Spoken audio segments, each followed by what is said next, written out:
The opinions and viewpoints expressed in .NET Rocks are not necessarily those of its sponsors, or of Microsoft Corporation, its partners, or employees. .NET Rocks is a production of Franklin's Net, which is solely responsible for its content. Franklin's Net, training developers to work smarter.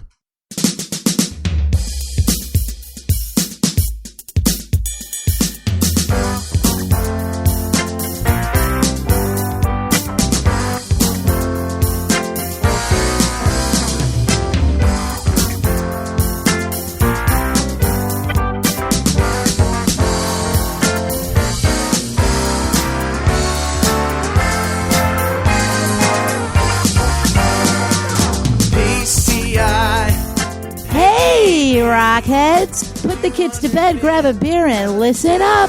It's time for another stellar edition of .NET Rocks, the internet audio talk show for .NET developers with Carl Franklin and Rory Blythe. This is Karen Cavallero here to announce show number 62 with guest DonXML, recorded live Thursday, April 29th, 2004. .NET Rocks is brought to you by Franklin's Net, training developers to work smarter. And now offering hands-on VB.NET and ASP.NET classes remotely. Online at www.franklins.net. And by Data Dynamics, makers of ActiveReports.NET. Simple, powerful, and cost-effective reporting for Windows Forms and ASP.NET web applications. Online at www.datadynamics.com. Support is also provided by Code Magazine, Microsoft Technologies in-depth for IT managers and developers. Online at www.code-magazine.com. And now, the man whose day is just beginning, and that means one thing, rigorous calisthenics, Carl Franklin. Digital blood without any pain. Thanks, Karen. Thanks very much. Rory, you had something to say right off the bat. Oh, actually, I just wanted to say that I think we should modify the disclaimer a little bit because it says Franklin's Net is solely responsible for its content, but I want to say if our content hops the fence and gets your dog pregnant, we can't be responsible for that. That's not us, right? All right. Well, welcome to another stellar edition of .NET Rocks. Carl, come on, admit it. There are legal implications to that statement. We got to draw the line somewhere, right? Yes, that's I know you true. want to leave it behind us now, but I just want to make sure we got ourselves covered, okay? I guess there's no sense in introducing my co-host, Rory Blythe, but here he is. Yes, and I'm probably going to get fired after this show for that one. No problem. How you doing? Well, last week I was under the weather, and this week I'm actually under whatever's under the weather, right? Because I got put on that antibiotic. It mixed with my blood pressure medication, and yesterday I almost passed out, almost fainted. And I thought, well, that's probably just kind of a one-time thing until it happened again today. And I'm thinking, maybe it's not such a good combo. So you're like a walking lab experiment these days. Yeah. Well, I'm also not getting enough sleep, and then I'm taking all the cold medicine around the clock, and it's like this mix of, you get that cold medicine, and it's like uppers and downers, and the same thing with some Tylenol thrown in, they've got the amphetamines, and they've got, the same stuff that's in sleeping pills, Unisom. Right. That's the same, that's an antihistamine. Yeah. It's the same stuff that goes into like Tylenol, nighttime cold flu, whatever. So you get that, and your body's getting pulled in all these different directions, and you're taking all these other powerful pharmaceuticals. And I can't stand close to an open flame because I'll just go up. There's all sorts of problems. I'm feeling good tonight though because we got the show going, and this is probably also because I'm out of my mind from all the pharmaceuticals. So I can already tell because of the pre-show banter was just at an extreme level today. That this is going to be the format for the show. This really raw. I'm having a good time. It's 10 o'clock at night. We could drink. We can have fun. We can. We don't have to worry that the boss is listening and listening in on us, listening to the show and all that stuff. I think this is going to rock. Don't you think, guys? Yeah. Don't you think? Yeah. This is going to rock. What I think it's going to be is half the IQ and twice the fun. Well, not necessarily. Just until we interview the guests, and then the guest is going to bring it down to a reasonable level of IQ. But we're professional tonight, right? We're doing this because we got some complaints that the show wasn't professional enough, so we're all wearing ties. That's right. We're all wearing ties. We got some emails. Both Rory and I got emails that they think we should raise the professionalism of our show, so we decided to wear ties. So everybody's got a tie. Don's got a tie. Joe's got a tie. Jeff's got a tie. Rory and myself, we all have ties. So there you go. And Carl is now the CEO. I'm That's the right. COO, the Chief I'm the Other CEO Officer. of .NET Rocks Incorporated. That's right. We're going to have a board meeting here. And No longer amateurs, we're wasiteurs. Right. We are pros So this meeting now. will come to order. Who's the secretary? I told you, man, half the IQ. I was right. We're dumber at night. Yeah, but so are our listeners, so we don't have to worry about it. So, Well, it's only night here. Oh, that's a good point. that's a good point. We're smarter in England. Yes, that's true. Rory, it's been a great week for me. I've basically had the first week off in a long, long time, and I don't mean when I have a week off, I don't have the week off. I do all the other work that I'm not doing when I'm teaching and stuff. So, but it was great to catch up on some of that, and I just really am enjoying this moment right here. No, you seem happy. Oh yeah, this is great time for me. So, like Karen said, my day's just beginning. So. The calisthenics she was talking about were 6-ounce curls, basically. So. Right, the Dunkin' Donuts iced latte over there. I see. Yeah. Jeff, how many listeners we have out there? Hang on a sec. I was changing headphones. We have 37 listeners right now. Hey, that's pretty cool. Yeah, for an instant format change. I think. Yeah, it's sort of. Yeah, the rest of them are going to show up tomorrow at 11, and Where'd everybody go? What? We should just play a constant on the server at that time. Well, anyway, now's the time in our show where we talk, where we read some fan mail, and we've got a couple of fan mails this week. The first one came from Chris Corner, and he says, "Hey guys, it wasn't until I found .NET Rocks that I realized my 1 hour and 15-minute commute to work each way was a gift from above. I've had 2 terrific hours of .NET Rocks every day for many weeks now. It's been great. But when I ran out of episodes, I realized I was in trouble. Oh, I tried to compensate by listening to the .NET Show, MSDN TV, etc. I'm not this. I swear to God, this guy wrote this. While they were good, it wasn't the same.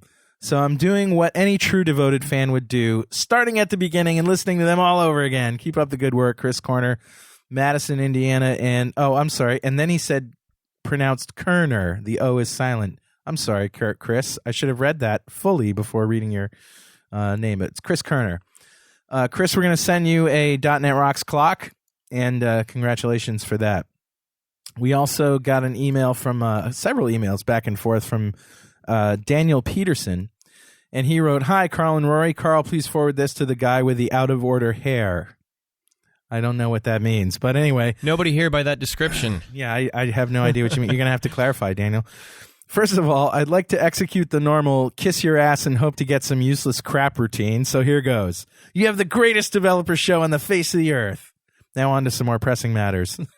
This guy just get right all to business, it. right? All business, right. Just for that, you're not getting any crap, man. We're going to send you a real piece of crap in a box Ew. with a ribbon on it. Ew. Compliments of Rory. Ew. Well, anyway, he says, where did that come from? I don't know. He says, I really like the show about Coding Slave, and maybe you could start a section of your show where you review software books. Today, there are thousands of books covering every strange corner of .NET, or at least those claiming to cover it. Is there anything more depressing than buying a new without reviews book from Amazon just to discover that it does a better job as a screen raiser, the book you put under your screen to make it a little higher, than as an educator or fact container? If you haven't read The Future of Ideas, which is at www.thefutureofideas.com with dashes in it, by L. Lessig, you should. I don't claim that this guy is right all the time, but the book contains some info. About strange things in the land of copyright and patents.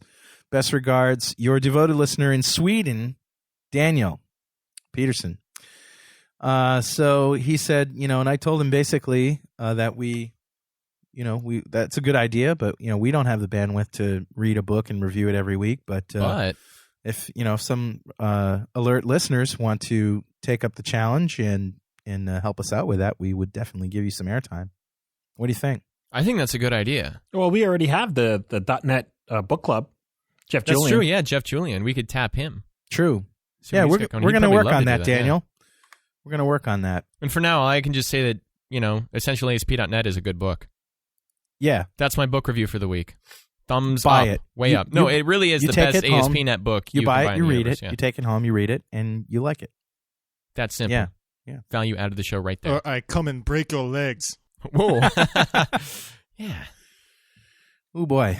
All right. Well, unfortunately, that's about all the email we had. We have another segment later on in the show that we're going to do called Dumb Emails. And there you go. Tom says Boston User Group has a book club. Boston.NET User Group has a book club. I know that's true. Chris Pelz has told me about it. Oh, cool. They review books and they take them home and they put up reviews and stuff. So, yeah, we'll work on that. So, Rory, before we get started today, I just wanted to mention that Microsoft is doing a tablet PC tour for developers starting real soon now. It's the Microsoft Tablet PC Developer Tour. And the URL is a little bit hard to find. It's free, by the way, and you have to register. But the URL is at www.tabletpctraining.com/Microsoft. And let me just tell you what you can expect. A tablet PC platform overview, the tablet APIs, the object model, and available components and controls. You get complete coverage of the new features available with Windows XP Tablet PC 2004 edition. Wow. Code samples and demonstrations across all the main features. Discussions around designing and deploying tablet PC apps, Q&A time, and each session is delivered by Microsoft Tablet employees or a recognized tablet PC expert from the Lesinski Group. This is an opportunity you don't want to miss. Register soon. And let me just read off some dates here. Kicking it off in Denver, Colorado, May 5th. May 6th, San Francisco. May 11th, Seattle. May 12th, Dallas. Also on May 12th, Los Angeles. May 13th, Houston, San Diego. May 18th, New York City. May 18th, Philadelphia. May 19th, Newark, New Jersey. Santa Clara, California. May 25th, Washington, D.C. and Atlanta, Georgia. May 26th, in Miami, Florida. June 2nd, Chicago. June 3rd, Dearborn, Michigan, and Austin, Texas. June 8th, St. Louis, Missouri, in Cleveland, Ohio, and June 9th, Boston, Massachusetts. Register now. Well, anyway, Rory, tonight's guest is none other than DonXML. At your request, actually, you requested we have Don on, and I don't personally know him. First time I met him tonight, but I'm really looking forward to this. Let me introduce DonXML. Don Demsak, right? Demsak or Demsak. Yep. Demsak, okay. a.k.a. DonXML is a Microsoft MVP and independent consultant who specializes in architecting and programming multi-tier applications using Microsoft's .NET framework. He is an evangelist that is known for preaching the benefits of XML, SVG, and the .NET framework on various discussion groups across the web and on his blog. He also enjoys the intellectual camaraderie of working with people from and around the world. Don is one of the founders of the Sharp Vector Graphics, a.k.a. SVG, open source project, which is bringing SVG to the .NET framework, and a member of XML Insiders, a select group of international professionals who have demonstrated expertise in Microsoft's XML technologies and who provide valuable early feedback on related developing technologies and publications to their peers, the Microsoft XML team, and others. Jeez, man. How are you? Welcome. Right, doing good. Thanks. And I'd like to thank Rory for inviting me up. We have been having a great time at PDC and a bunch of different other places, especially he wasn't at the MVP Summit. And for those of you who are saying to themselves, hey, that's a really nice phone connection you have, you're actually right here in the studio. You drove up from where? I drove up from Jersey. Awesome. Jersey in the house, represent. Awesome, man. New Jersey. Which is, on the map looks like it's just next door, but that's actually like a nice 6-7 hour drive, maybe? It was 3 hours either way. Okay, 3? Yeah. Wow. Depends on where you're from. So you're right over the bridge, basically. Well, close. Close. Yeah, Morris County. Okay. Yeah, good. But we've had a blast doing a lot of this stuff and hanging out with Rory and right. the rest of the XML crew over at the PDC and... In the XML conference, Chris L's XML DevCon. That's where I first encountered you. Yeah. Well, that's where the world first encountered Rory. Yeah. So I mean, that's a pretty long bio there. When somebody asks you, what do you do? I don't know about you, but I have a hard time answering that question. Well, I think that's overall in our industry, especially with what we do. If your parents or one of your relatives ask you, what do you do? Well, I work with computers. Yeah, you really got to simplify it for them. Oh, you mean you work for Dell? No. You work for Microsoft? Well, not really. But I do a lot of stuff with Microsoft. Oh, yeah. All right. Well, I'm a consultant. Yeah, So- yeah. There That's you go. it. I mean, come on, it's the mob. Now, one of the Everybody's things a consultant. One of the things that I know that you're really good at is trying to explain XML to Morts. And, one of the issues around XML that a lot of newcomers seem to think, and this is why we have a segment in a masterclass that Chris Pells teaches called What the Hell is XML? Because really, your average developer who's never used it before has a very skeptical sort of, why the hell do I need to know this kind of attitude when I have tools like web services and Visual Studio that just do everything for me. Who needs to learn XML and why?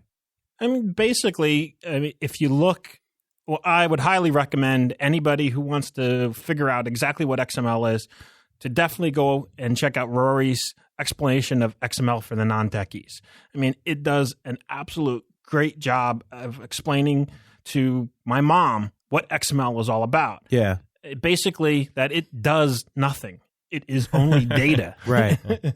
That is the purpose. Is a nice, good way to store data in a hierarchical fashion. It's almost like saying, what's the benefit of floppy disk, or what's the benefit of FAT or 32 or NTFS? Why do we only use zeros and ones? Yeah, right. Well, that's right. one of the confusing things, though, right? When you're just getting into XML, is you hear about things like XML applications, and you're a developer, and you start thinking, well, what does that mean exactly, right? You get into this whole weird land of terminology, and you get into areas where it's like, well, is this a language or is this not a language? Is this just a way of dealing with data? What is this exactly? What are we dealing with? There's a lot of different terminology out there that can be really confusing to people just come into it.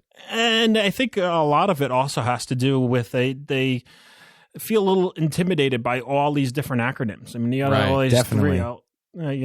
they're out there, and XML, an extensible markup language. Well, basically it's a language to describe other things. Yeah. Well, isn't huh? Yeah. Other things. Yeah, there's the specific thing. And basically, whenever I walk into like a corporate client and I talk to them, I try to break it down to keep it really simple. And I say it's basically comma delimited files on steroids. I mean, Right. that's been my comment all that you along. can actually read and write. You could Yeah. read it and you could write it. It's a common way of doing things. And actually, for the old schoolers out there, I mean, for the people who've been out on the mainframe, I explain it to them that it's 80-byte card images. I mean, that's exactly what it was. And we used to do that all the time on the mainframe side, is create these 80-byte card images, and you'd have card type 1 and card type 2 and card Right. type, and it's the same thing. Yeah. It just looks a little different. It's a little easier to read. And what's cool is they have all these standard APIs, application programming interfaces, to go along and read it, so that it makes life so much easier for you as the developer, instead of having to write your own parser, which is also a problem with a lot of the C++ crowd, where they want to write the parser. I could do that faster. That sort of leads into my second question, which is standards. And standards are what it's all about with XML. Without standards, nothing works. And some of the things that I remember from standards that went completely awry, SCSI being one, right? SCSI was supposed to be this standard, and everybody said, oh yeah, we'll do that. And they made their own proprietary versions of the standard. And without, an economic standard like Microsoft Windows that just says, look, everybody has it, you're going to write a program for Windows or not have it, when people just have the ability to sort of make up their own protocols and things like that. How much has XML been standardized? I mean, has the community kept to the standards as very well? Or as you mentioned, people making their own parsers, making their own protocols. What's the state of that? Well, for the past about 4 years or so, they've been really heavy into. There's basically two types of APIs for dealing with XML. There's the document object model, which they call a DOM, which actually would load the whole thing into memory. And then the other thing would be SACS, or the simple access for XML. And both of them have been around for a long time. DOM has grown up, and it's to the point where it's filled with a lot of bloat. And so when you use the .NET framework, yes, you can use the DOM. But now they're trying to wean people off of it and say, hey, listen, we've learned from our mistakes. This thing called the DOM was cool at one time. Yeah. but now it's just not cool anymore. It doesn't fit the model. It fit the old COM model and interface model, but it doesn't fit .NET. And so we need to come up with something better.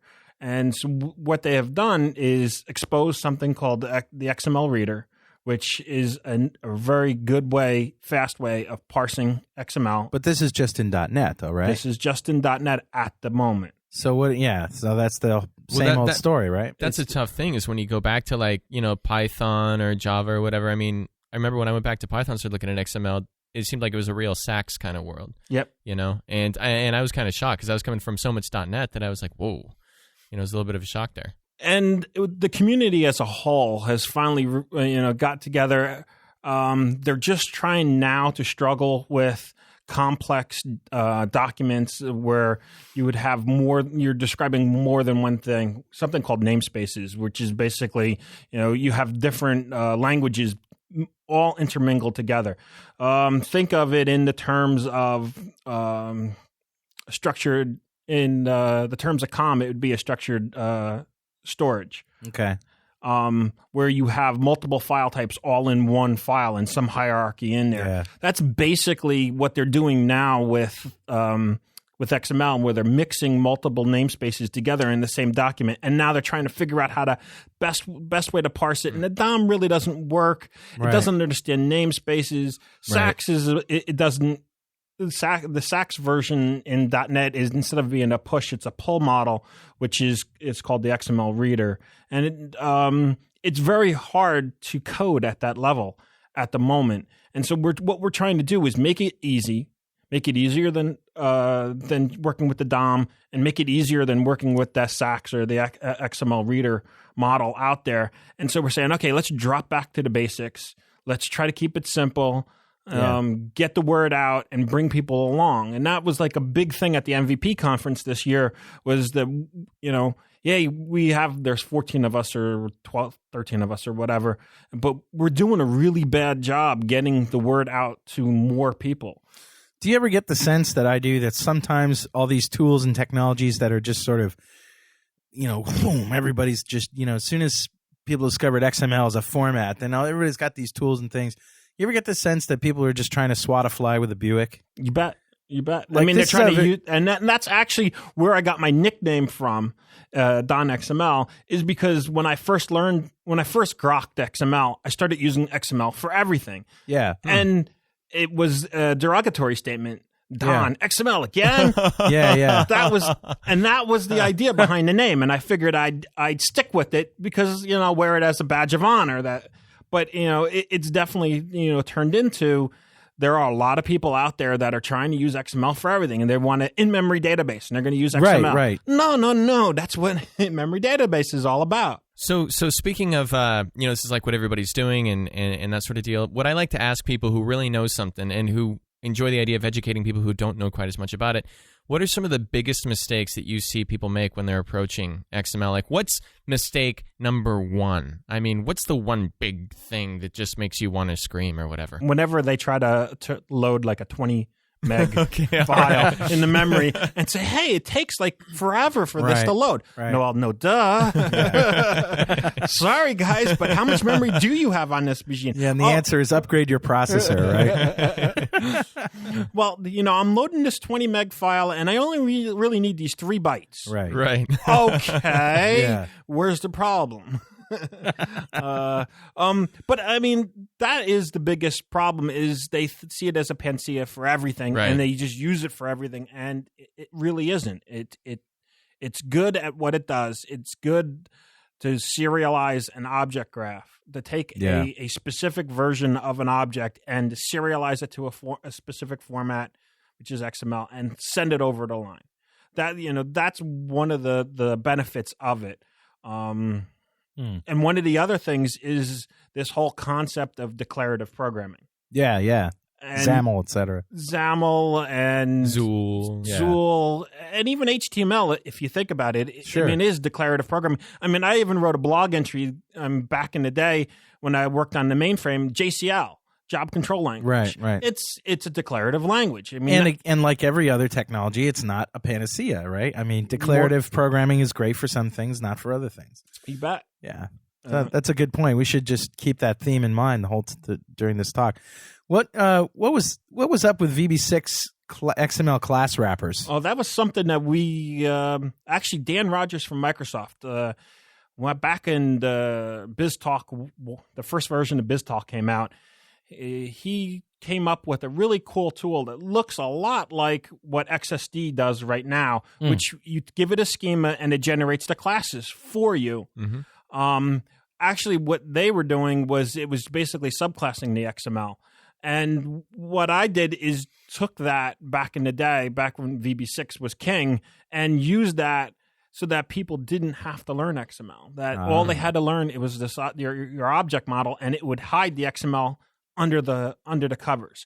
And I've got a site up, yetiplanet.com, and I've got a whole discussion about just how to set that type of stuff up. So if anybody's out there who's doing VB6 and says, hey, I'm not doing .NET yet, and I want to get into XML, that's a really good place to start. This brings me back to another question to the question that I asked you before, which was, it's sort of like you see these. Do you foresee? Let me ask you it this way: do you foresee a sort of a divide in terms of users of XML, those who just use the tools, and then those who actually understand XML and schemas and attributes and elements and all those other little pieces of XML? Like, with all the tools getting more and more sophisticated, and web services is a great example of that. There's people who can program web services completely without even seeing XML, without even knowing what it is. Are you going to find that there's going to be this branch of people who aren't going to need to, and I don't mean are going to choose not to, but they're not going to need to know XML? Or is it always more beneficial to understand, the mechanics of it? I mean, I got a book on XML that was this thick, that was nothing but, the technical terms for what these things are and how to describe different pieces of data. Said nothing about particular protocols, nothing about when to use these protocols, how to use them. Do you know what I mean? Yeah, I know exactly what you mean. And what I would say is it's going to wind up being very similar to the VB-COM divide. Okay. Where the VB programmers are out there. Good analogy. Yeah. Coding it, and they're coding COM, but they don't know that they're coding COM. Right. Yeah. And that's what DonBox is about. They can't afford to know. I mean, a lot of the VB programmers that were using it, these weren't guys who were going to sit through a developmentor class on COM, or read nor should they. That wasn't their, yeah. You want to lower the cost to get the product out to market. Right. And if you can get a RAD application to work, great.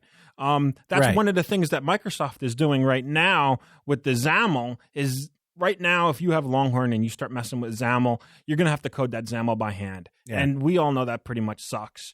Yeah. But we also know Microsoft is smart enough to create something to create the XML, the XAML out there. And I don't see graphic artists ever getting to the point of having to break down and look at the XAML code. Right. I don't want graphic artists looking at the XAML code. Right, but if there's something that somebody in your shop knows XML and can tweak, there you go. So you should at least have one XML guru in your shop, in other words. Oh, definitely. Yeah. Especially, that's what it's going to be. It's going to be, you're going to get these, not evangelists, but the architects come in and say, hey, we're going to tweak this, we're going to tweak that. We have a performance issue here. How can we fix it? We're having a problem here. And you come in and you fix it and you clean up the garbage. I mean, basically the sanitation workers. Right. Or even just people have to deal with anything that isn't just straight homogeneous Microsoft, right? Once you start getting into interoperability, you're going to need somebody who's going to be able to come in and tweak the XML a bit, right?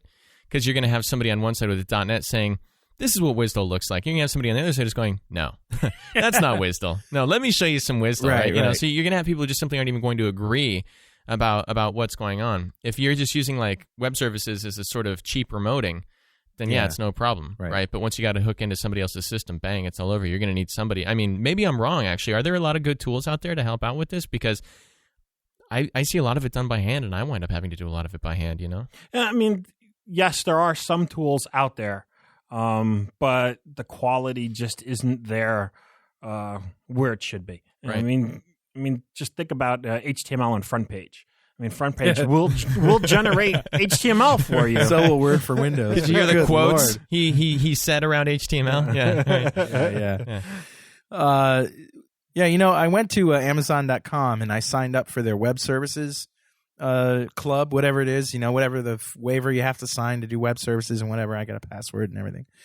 And I got the SDK and I couldn't understand a word of it. Now, I'm not an XML guru, but, I'm thinking, I'm used to the Microsoft way, which is give me a URL to a web service. I'll put it in. I'll press the button. I'll get the web service, Oh, no. Oh, no. Oh, no. Yeah. It was, here's the SOAP header. Here's a couple of samples of how to use it. They're like opening up socket connections and stuffing XML in there or something. Yeah. And there's a lot of that going on out there because it's so cutting edge. And that's basically, the whole purpose of my discussion here today is let them go and let them do their things. Yeah. Don't try to jump on that bandwagon. Yeah. Give them time. It's got to mature. And just focus in on what we can do today very well. It's a really good point. And just let Donbox and the rest of the Indigo team get their stuff up and running, and the rest of the SOAP teams that are out there, and get it to a mature product. Don't bother playing with that stuff right now. Let them go, unless you have to. But for the average corporate developer right now, no, that's not really what they should be focusing in on. Yeah. It's they should be focusing in on the department to department stuff. Yeah. Okay. What's wrong with typed data sets anyway? Typed data sets are a big pet peeve of mine.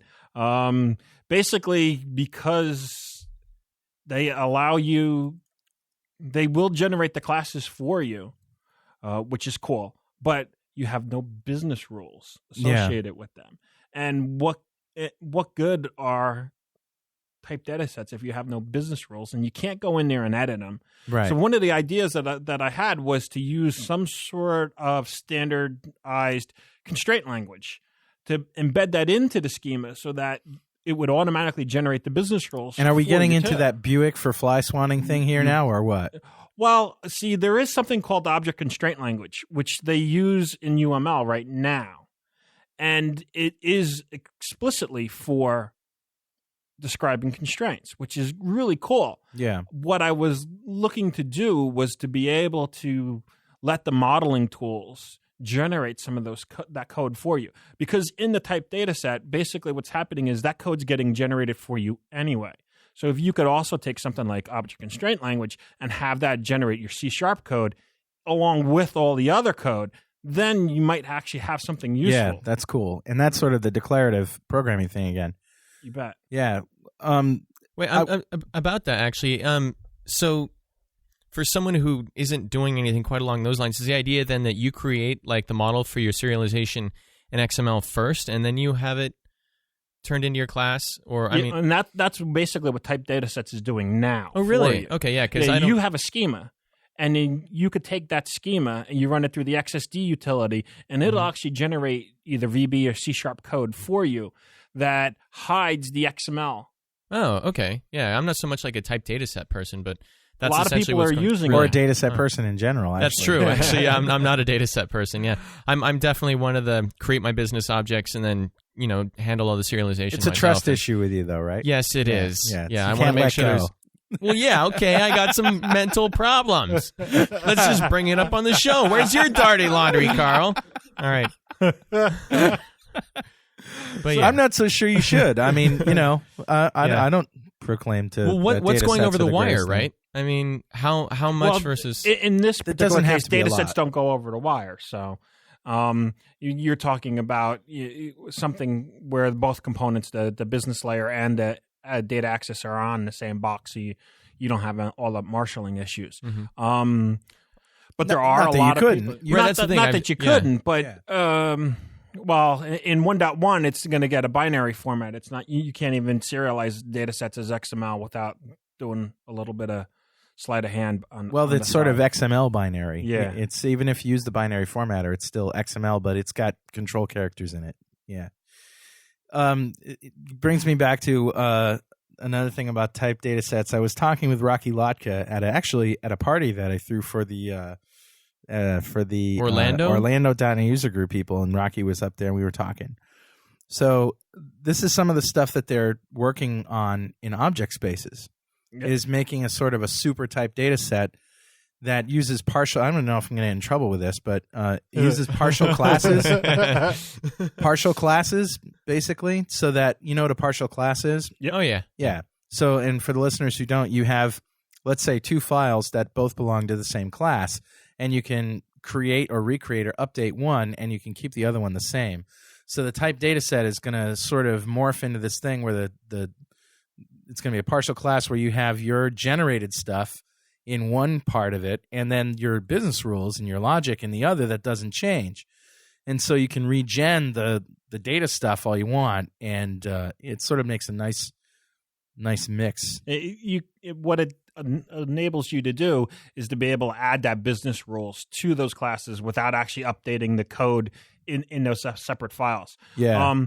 But I mean, my thing with using object constraint language on top of that was so that would also generate any of the object constraint language, the check constraints actually on the server in the database too. Huh. So actually, if you're using SQL Server, or you're using Oracle, you're going to write some check constraints at the database level. Why are we using different languages there and not using the same language actually on the middle tier? And then you could also say the same thing about XML schemas. Right. Where they're trying to do a lot of that constraint type stuff in a schema also, but there's a limit to what you can do. You can't put the business rules in there. So we have a big disconnect, and it would be nice to be able to use a common language across all three layers. I'm sorry to interrupt, but back to the XML for, like the daily developer, right? Can we talk about schemas just for a second? Sure. Okay, I mean, we everybody out there basically gets what XML is now, right? It's the angle brackets that are holding the data. CSV on steroids is what you said. So, yeah, so it actually isn't about angle brackets. XML is just a way of... It just happens to be angle brackets. It's hierarchical data, essentially. You bet. Yeah. So let's talk about schema then. I mean... Let's define it. Yeah. Basically, it's very similar to a database schema, where a database schema is going to describe the relationships between the different tables. In an XML schema, it's going to be basically describing the relationship between complex types, the elements that are out there. The difference between the two is in a relational database, you can have multiple relations, and you have, depending on your point of view, what your root table is, things look a little bit different. In XML schemas, because it's hierarchical, it's always going to be in a top down, not all over the place, which is what'll happen. So you could think of it as like a view of a relational database. And the dream of XML being, in a perfect world, what problems would XML be able to solve? Let me ask you. Oh, good question. I have my own sort of thought on this. To be able to walk up to a device with, let's say, a handheld or something like that, and just start communicating with it. You don't know who it is. It doesn't know who you are. You have this instant wireless realm that you're in proximity, and you just start doing what do you have? What do you do? Oh, well, I've got you're in an airport. You want flight information or something. You walk up to a device, bing, bing, bing, and it automatically figures out who it is, what to call, how to call it, what information to present, how to present it, and there you go. Is that something? And on top of that, I mean, that's where we're going. But on top of what you're talking about, I would also like it to remember your device to remember some personal stuff about you, so that you wouldn't have to say, "Oh, I'm in Hartford and I want flights only for Hartford." It should be able to figure that out, and it's a two-way query. Yeah. And what I was talking about with declarative programming, basically declarative programming is all about facts and figures. Yeah. Not about instructions. Right. Which is a totally different way of programming. because when you, as a procedural programmer, are out there, you're always thinking, I've got to tell the computer to do this. I've got to tell the computer to do that. You're instructing the computer. In nature, it doesn't work that way. Your brain doesn't think that way. Your brain thinks on facts and figures. Nature thinks on facts and figures. And so it's going to be more natural for us in the future to be able to do that type of stuff where you want to declare your facts and then the engine that is the universe will figure it out. Yeah. I mean, the most popular declarative language out there right now is DNA, your genes. Yeah. I mean, that's the whole idea. That's great. What a great observation there. I mean, that is it. The genes don't tell the body how to work. It says, these are your pieces. These are your facts. Right. Run. Right. Good. Rory, do you have a dream for XML? Oh, geez. I've had a few XML nightmares, which leads to the next question, actually. I was going to ask you, I remember a while back there was a really scary chart that was circulating, and it was like all the different XML applications, and it was... The namespaces is basically the languages that are out there. It was terrifying, right? And I remember that it was debunked and narrowed down to just a certain core set of things that people needed to know. So I'm Joe Developer, right? Not Joe Grenier, who's sitting right to my left here. By the way, Joe Grenier is in the studio. He's in the audience tonight. Yeah, thank you very much, Joe, for coming. He drove down from Providence, right? Whatever. Warwick. From someplace in Rhode Island. Warwick. It's a very small state. It's basically all the same place. So, but as I was saying, so it was sort of debunked. So I'm Joe Developer, and I'm thinking, okay, I want to get a job that's going to deal with XML. What do I need to know? Beyond just like, this is how XML is structured, this is what it does, what do I need to really focus my attention on in order to get up to speed on working with XML? And I know that it's a big question because you're going to say, like, what? Like, is data, or are we talking about, like, web services, or what? Fundamentals, maybe? Basically, forget everything you ever learned about programming. Wow. Yeah, okay. Because it's not procedural. Mm-hmm. It's declarative. Right. It's facts and figures. Facts and figures. Yeah. And when they train you in school, they don't train you that way. Right. And so the best thing you could possibly do is forget what they told you and take a brand new look at life as you know it, because that's basically what happens when the switch gets turned on. When you actually understand XML, it's, oh, wait, this is a totally different way of doing Would an HTML business. programmer have an easier time developing XML than a procedural programmer, you think? Yes and no. Most HTML depends. programmers. I mean a real HTML. Somebody who really does a lot of HTML by hand.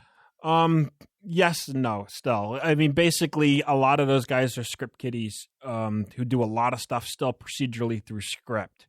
A coder who also does HTML, right? Maybe, because I know that my aha experience with XML was, oh, this is like HTML, but I just make it up as I go along, right? Right. That's the first part. And then the second part is, oh, I could use that stuff that I made up to actually drive my program. Wait a minute.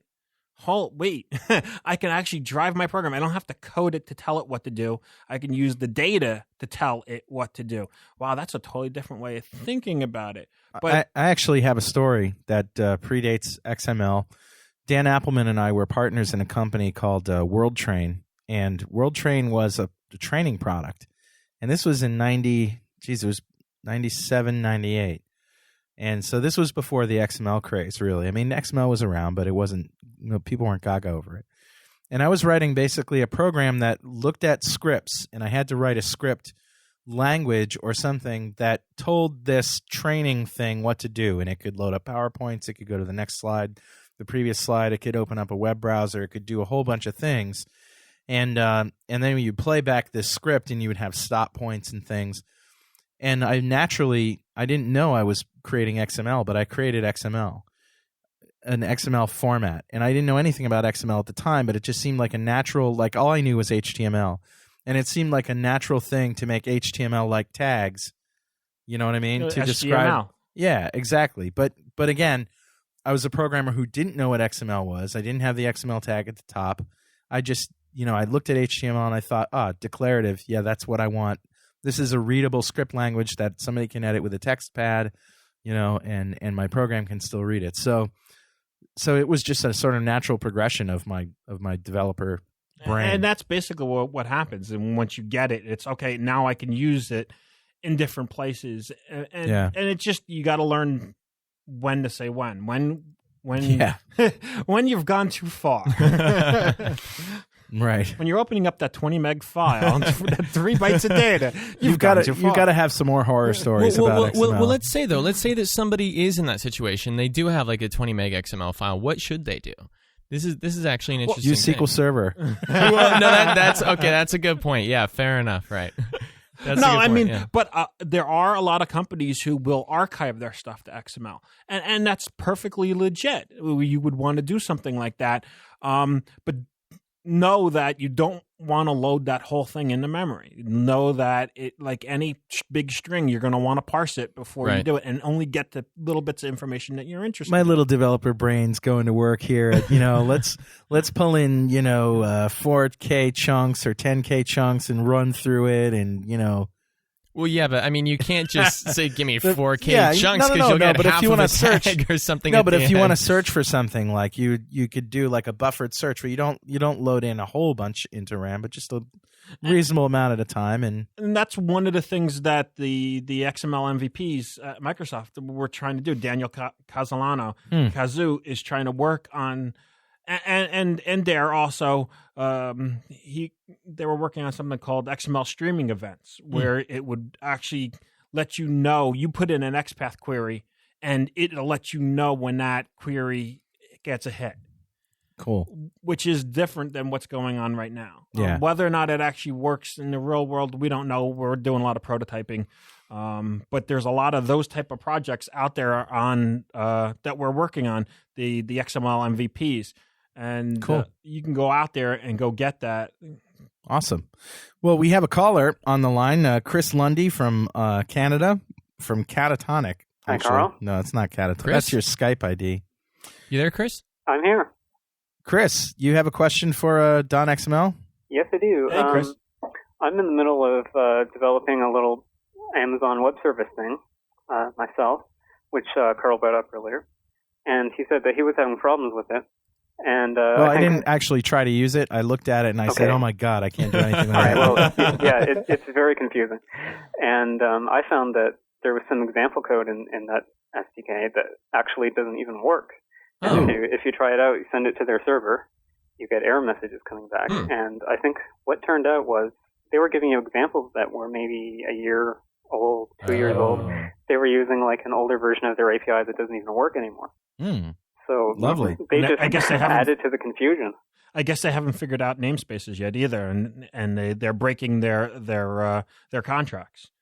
Because basically, with the whole idea with using a namespace is you're saying that it looks like this as of this point in time, and if you want to roll out a new version, just update the namespace. Or the other thing you could do is put a version attribute tag. And there's a lot of discussion going on which way is the right way, which way is the wrong way. There is no right way or wrong way; it just fits. Right. But yeah, it definitely, it sounds like the guys at Amazon are, learning as they go along. And, and actually, tomorrow night, Friday night in New York City, the New York City.NET Users Group is having a discussion on the Amazon web services stuff. It's eBay, I think. It's eBay. Oh, is it eBay? Yeah. I thought it was Amazon. So did you ever get anything working at all? Actually, what I did was I started with their SOAP interface, and I struggled with that for a couple of hours before I figured out what was going on. And I ended up switching to their other API, which is XML-based, but you pass all the parameters in as part of the query string. Or no, wait, not the query string. It's like part of the URL. Okay. Yeah. It's like you're doing an old-fashioned GET request from a web page form. Yeah, just HTTP And GET. the result that comes back looks pretty much the same as the SOAP request that comes back, except it's not inside the SOAP envelope. Yeah. But basically the same type of XML. Yeah, that's where actually I started, was XML over HTTP. I mean, back in good old MS XML 3.0.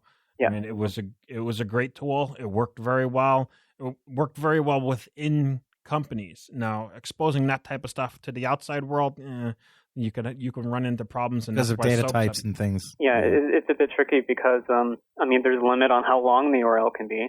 So there's a limit of how much data I can search for at once. Right. And I was also worried about the character sets that you could pass to it. But I think it turned out that UTF-8 worked. Now, I was using the Amazon Web Services kit about maybe a little less than a year ago.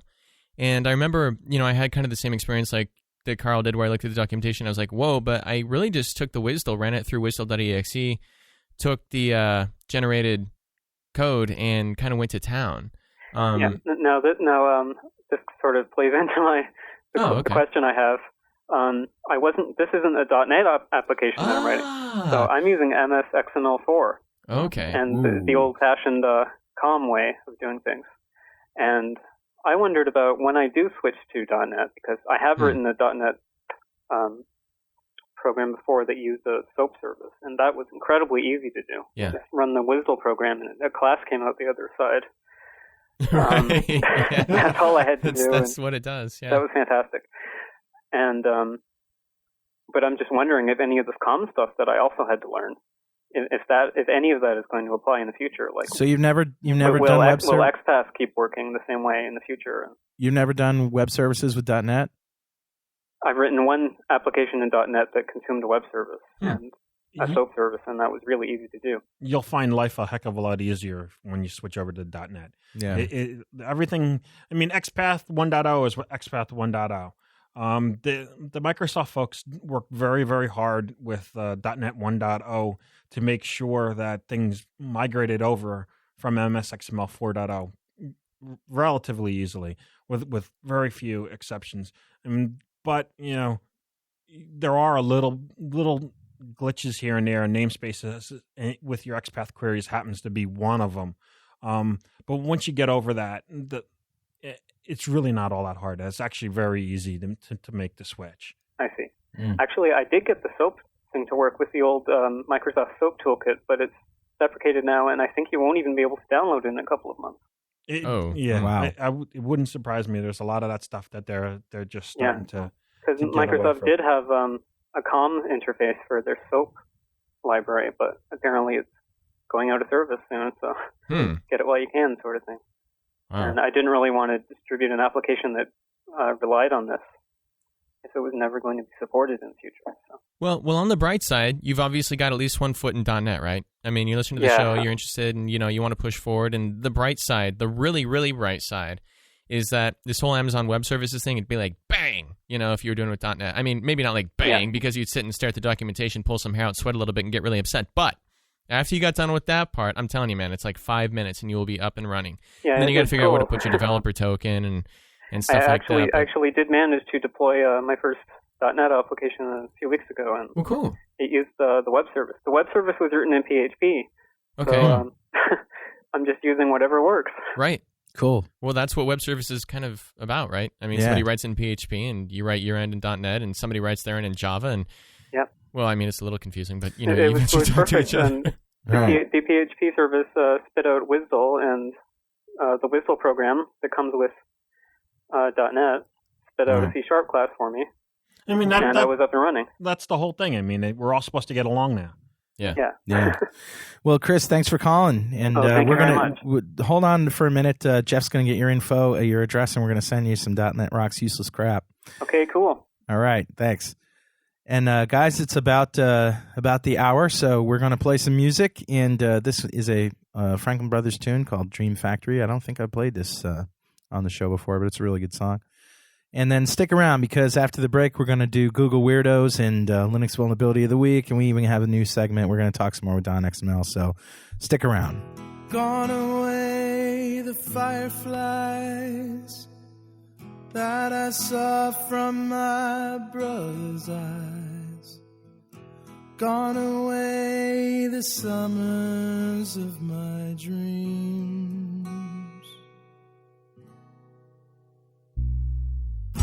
Racing cans down Irving Street, safe and warm in the evening heat. Someone always looking out for me.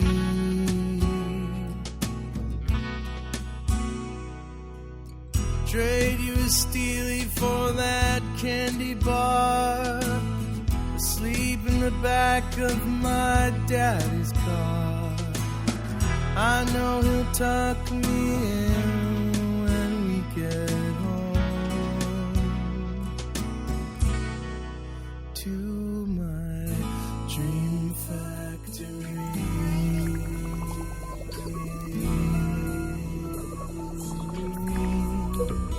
To my dream factory.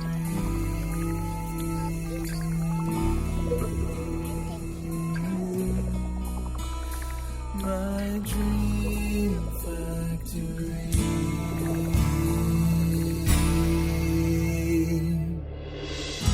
When I was 16, I drove that car, fly away so fast, so far.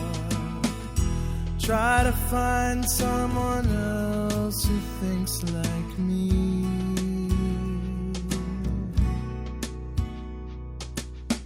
Who do I turn to? Who can I trust? The house next door has an impenetrable crust. Such a big neighborhood and yet so all alone. In my dream factory.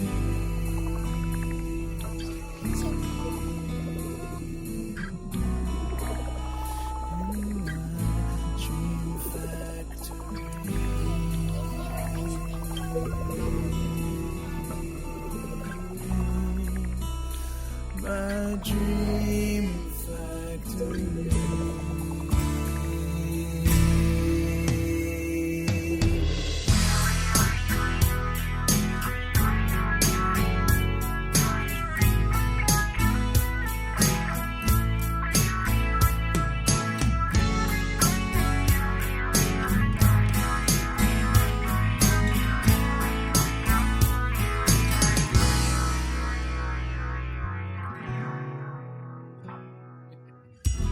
Just a kid, what the hell do you know? What have you learned from your life down below? Love and happiness won't pay for things you need, like a dream factory.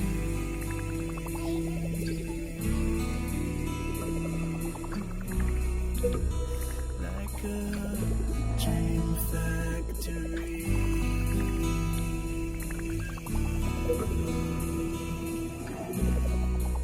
Like a dream factory.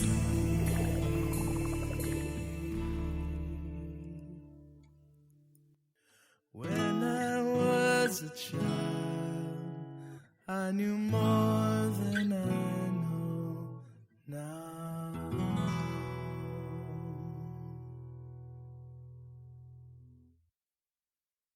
Daddy. He was never looking the air.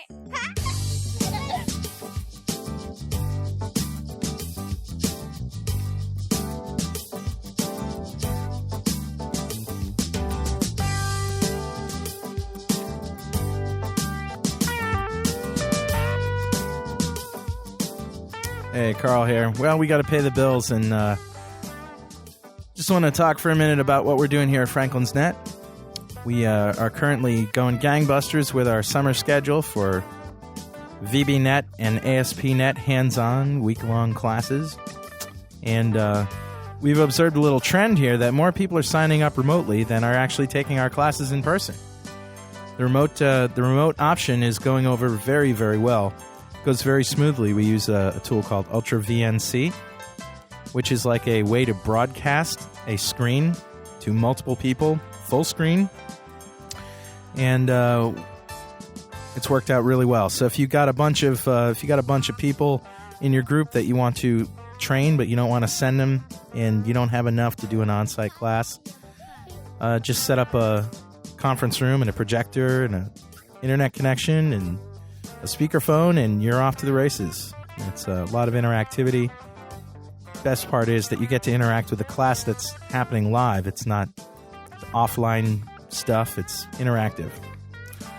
And that's going on now. Details at www.franklins.net. We've had a lot of success with it.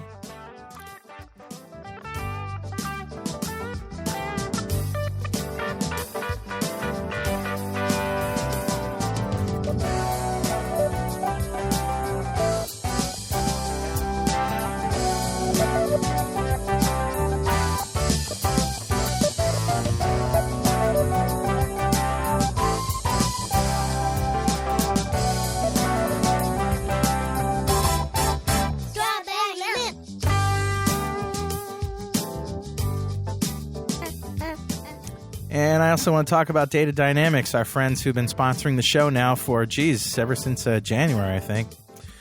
And the reason that we wanted them to be a gold sponsor is we just love their products, and in particular, ActiveReports.net. Like a lot of you, I've struggled with Crystal Reports, its complexity, and the fact that the .NET version wasn't really .NET, and it was .NET wrappers on top of COM objects, which has the same old DLL crappy issues. And so anyway, we checked out ActiveReports.net. We heard a lot of good things about it from our students and from other regional directors and MVPs and things. We checked it out, and man, it rocks. What's great about ActiveReports.net is that you can design your reports, and they exist with your application. You don't have to go on some other server. You don't have security issues. They just get wrapped in your assembly, and then they get launched and they get run. And you can use reports in a Windows application or on the web. And those reports on the web show up as HTML or PDF, Adobe Acrobat format, or just plain old text. And couldn't be easier. And all great features that you'd expect from reporting. That's at www.datadynamics.com, ActiveReports.net.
That song was a lot of fun to do.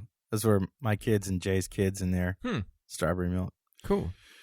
Well, this is the time in our show. We usually do this at the beginning of the show, but we decided to do the Google Weirdos post-hour. Google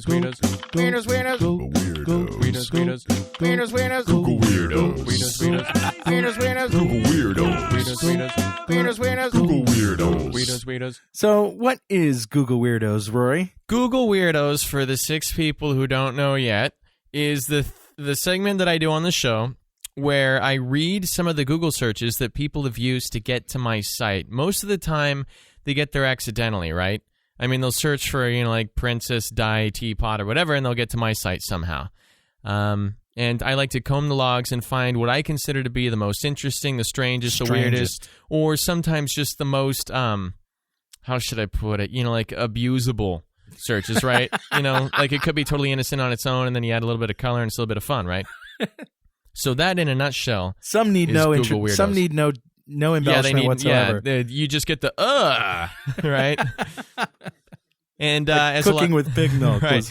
It was one of those. As a lot of people know, also because of the popularity of Google Weirdos, or in some circles the infamy of Google Weirdos, people have started contacting me through Google. They'll send me a little message, a little sentence, a little hello, a little goodbye, a little you suck, or whatever, right? And it'll get to my site. They figure out how to form their Google search queries so that they will definitely land on my referral logs, and they know I'm going to look. So it's really kind of cool. So I read those first, and today I've only got a couple. I actually got 3, but I'm saving the best one for the very last of all the Google Weirdos today, because I got a really good one today. Cool. So here's the 2 shout-outs. Rory Blythe, why are you reading these on .NET Rocks? Just to piss you off, you stodgy bastard, right? You don't like it. You can edit the show yourself. You download the MP3, you find the part with Google Weirdos, you highlight it in your favorite audio editor, you hit cut, and now you can listen to it. It's been sanitized for your convenience, right? The next one is Rory Moron. The next one is Rory Blythe, my pocket is full of love. And I just want to make sure you don't put those pants through the wash without love in there, okay? Because it comes out a little weird, all right? That sounds like a 70s bubblegum song. I got pockets full of love. Yeah, well, 70s were a creepy time, so I guess it all fits. All right, so moving along, those were the shout-outs. Usually there's a lot more, but tonight I kind of, I glossed over them. So the real Google Weirdos. The first one, some of them aren't so weird, but the first one is Dentist Fillings Hurt Blog. You know what I mean? Like what's your dentist doing, right?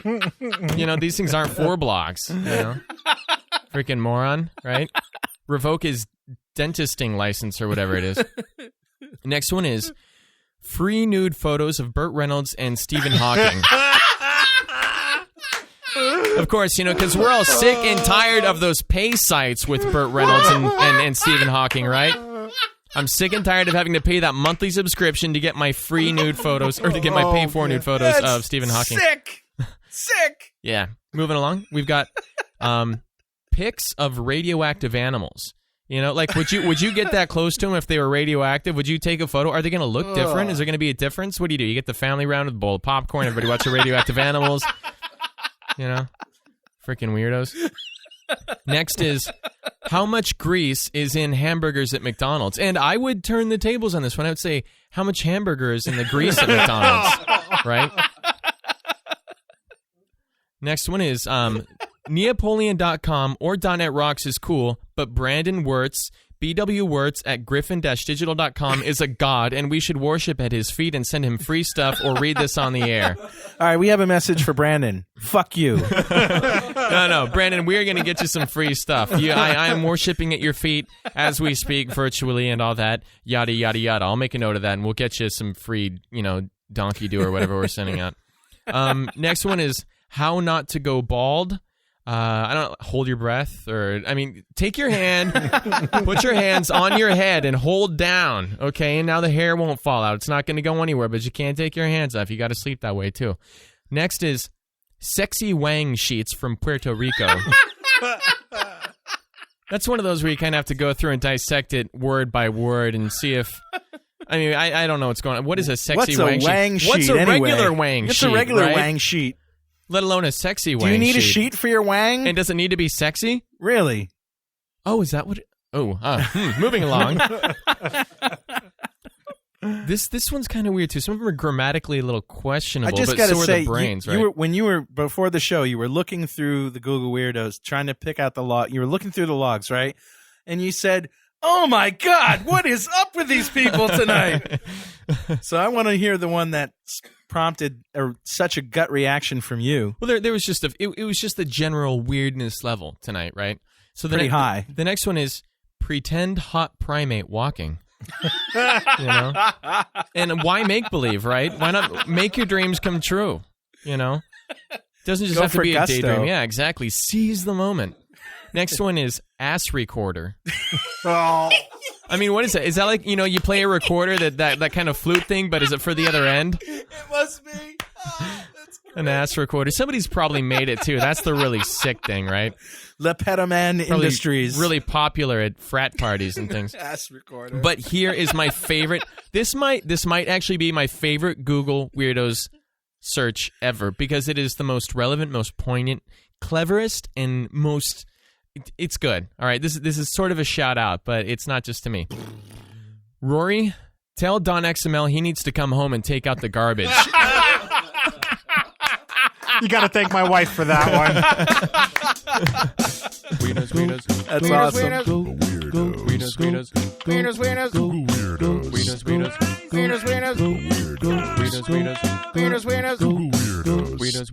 So speaking of your wife, what's her URL? SQLdiva.com. SQLdiva, so SQLDIVA.com. Just want to make sure. Anybody who gets a search like that in definitely gets a shout. Yeah, SQLdiva. I met your wife actually at Dev Connections in Orlando. We were both walking to the elevator. She said something about Rory, and I said, "Oh yeah." And she goes, she knew I didn't recognize her, and she said, "I'm Mrs. DonXML." Mrs. XML to you, right? She said, "I'm Mrs. DonXML." I swear to God, I still don't know her first name. Melissa. Okay, and she goes, Rory was Carl's booth babe. That's right, you were. That was a lot of fun, actually. I had never gotten to really try to sell anything before, and I don't know if I sold anything. I stamped a lot of cards, and I only made one person angry, so I think I did a decent job, right? Yeah, you were good. It was a success. It was before KB, my office. She actually runs the company, KB. Yeah. Yeah. We're just a figurehead here, and she hadn't gotten there yet, and Rory and I were stamping cards that came by the booth at the exhibit hall, cake, basically eating cake, heckling the potential customers. Yeah, but Carl, you got something new going on this week, right? Yeah, actually I do, and it has to do with email. It's a segment called Dumb Emails. Before I get to that, I really got to. Speaking of Dev Connections, I have to read this email that I got. A little exchange I had with Michelle LaRue Bustamante, and she was a guest on the show long time ago. She's going to come back again. And anyway, I was doing this user group tour, and then I went down there on Thursday, and the show didn't really start till Sunday. Down to Orlando, right? Yeah, I was in Orlando on Thursday, because I was done with my user group tour on Wednesday, and I didn't want to fly home, stay 1 day or 2 days, and then fly to Orlando. I figured I might as well just sew it all into one trip. Excuse me. So I got there Thursday.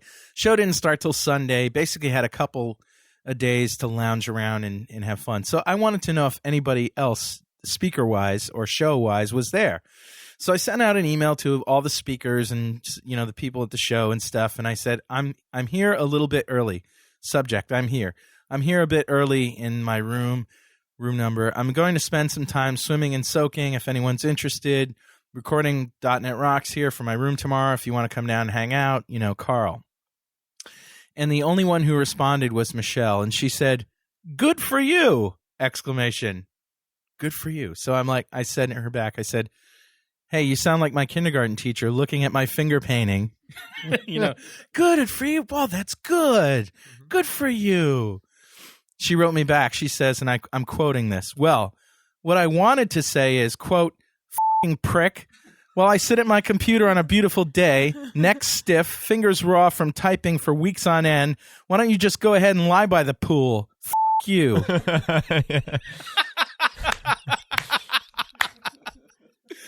Oh, I love her. She's great. Well, anyway, that's sort of an intro into our segment. Now, first of all, this segment has its own theme song. It's about dumb emails and the dumb emails we all receive. I've received hundreds of dumb emails from people I've worked for or customers that were clueless or, I'm not talking about spam. I'm talking about somebody who knew you, who wasn't supposed to be dumb, but is sending you an email that's just dumb so much that you have to share it with people. And we want to kick it off with this theme song right here. What's up with this dumb shit?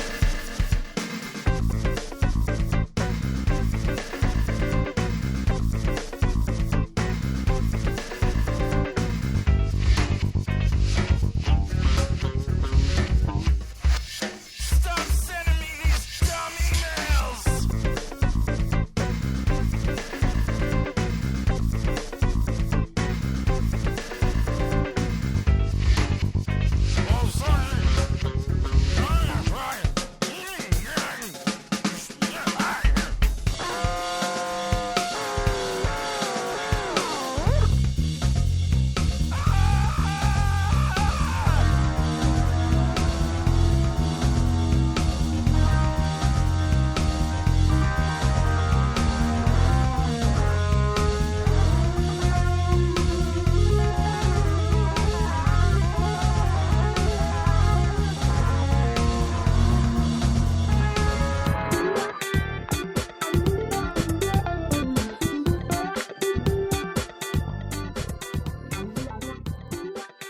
And there you go. That was the entire theme song. We'll probably pare it down a little bit. Cut it down a little, yeah. Yeah, it's a little long. It's a minute and 25 seconds. But, we wanted to just First kick it off. time, just to kick off the whole thing, right? Want to get some excitement about this dumb shit. So... So we put out some feelers on the blogs and, to mailing lists and stuff. And we got a few people to send us some emails. First person who sent us something was Avanel from Code Poetry, Affordable Software Masterpieces at www.coolbits.nu, who says, I'm sorry to say I can't forward any dumb emails as I have purged most of the emails I received when I worked for my former employer. However, I can tell you that once I received an email from the receptionist warning us that, quote, the internet is down. The whole thing. Somebody must have tripped on the cord, right? Yeah. The internet is down. I love Connecticut, maybe. That did happen, though. Yeah, that was a lame thing this week, but yeah. So my friend Tim Huckabee, for a fellow RD, and we all know Tim. He's been on the show a couple times. He said, I was IMing him, right? And I noticed him on IM, and I say, hey, we're doing this dumb emails thing. Got anything? He comes back immediately. I just got one today. I'm like, all right. So this one where he got an email from his neighbor, and in town, in his neighborhood, he's like Mr. Computer Guy, right? Anything goes wrong with any computer in his town, in his neighborhood, they all get on his case and call him. So this was sent by a neighbor. Hey, I keep getting an error message on the ESPN site. It says, quote, a runtime error has occurred. Do you wish to debug? Line 550. Error. ZSR is undefined. What should I do?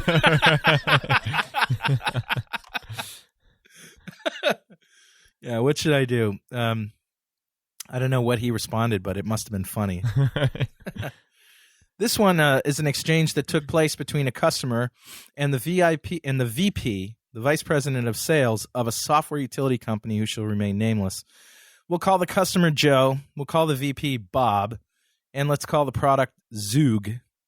So, dear Joe, I would like to thank you for downloading a trial version of Zoog. If during your evaluation you encounter any type of problems, please feel free to contact me at the numbers below or via email, and I will be able to help you with any sales or technical related issues. We also offer a free online support site and news group that you are always entitled to use during your evaluation period. This site can be accessed at an URL. I am eager to know how your evaluation is progressing and your personal impression about Zoog. I would also like to remind you that we offer an extensive line of advanced Zoog-like products, and if you are looking for a specific feature, please let me know so I can point you in the right direction. Once again, we thank you for taking the time to evaluate our Zoog tools. Sincerely, Bob, VP of Sales. So he wrote back and he said, Dear Bob, we are current Zoog customers and have been investigating Zoog Plus for a few weeks now. Our investigation has gone well and we are pleased with the results. I would like to request purchasing information for Zoog Plus as well as information about the new Ultimate Suite. And we're just sort of making that up. We did notice that you had a promotion that included a free add-on utility with Zoog Plus. Is this promotion still available? Thanks, Joe. So Joe writes back, and this is obviously a handwritten note from Bob.